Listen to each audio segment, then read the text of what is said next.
സ്നേഹമെന്ന് പറഞ്ഞാൽ ഈ 3 ഘടകങ്ങൾ ചേർന്നതാണ്. അംഗീകരിക്കുക, മനസ്സിലാക്കുക, അഭിനന്ദിക്കുക. ഇതൊരു ത്രികോണം പോലെയാണ് കേട്ടോ. ഈ 3-ൽ ഏതെങ്കിലും ഒന്ന് മാറിയാൽ തകർന്നു വീഴും. നമ്മുടെ പങ്കാളിയോ സുഹൃത്തുക്കളോ പ്രിയപ്പെട്ടവരിൽ ആരോ ആയിക്കോട്ടെ, അവരോട് ആത്മാർത്ഥമായ ഇഷ്ടമുണ്ടെങ്കിൽ നമ്മൾ അവരുടെ പോസിറ്റീവായ നെഗറ്റീവായ വശങ്ങളെ എല്ലാം ഉൾക്കൊണ്ട് പ്രതിസന്ധി ഘട്ടങ്ങളിൽ തള്ളിപ്പറയാതെ ചേർത്ത് നിർത്തണം. തെറ്റ് കണ്ടാൽ ഉറപ്പായും തിരുത്തണം. അവരെ കേൾക്കാൻ നമ്മൾ തയ്യാറാവണം. പ്രശ്നങ്ങൾ മനസ്സിലാക്കി പിന്തുണ നൽകണം.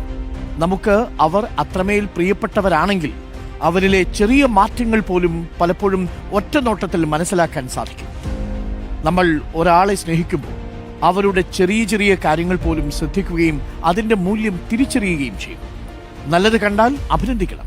അഭിനന്ദനവും നന്ദി പറച്ചിലുമൊക്കെ ബന്ധങ്ങളുടെ ഊഷ്മളത എന്നും നിലനിർത്താൻ സഹായിക്കും. നമുക്ക് മുന്നോട്ട് നീങ്ങാനുള്ള ധൈര്യവും പ്രചോദനവും ഒക്കെയാവും. Love is an untamed force. When we try to control it, it destroys us.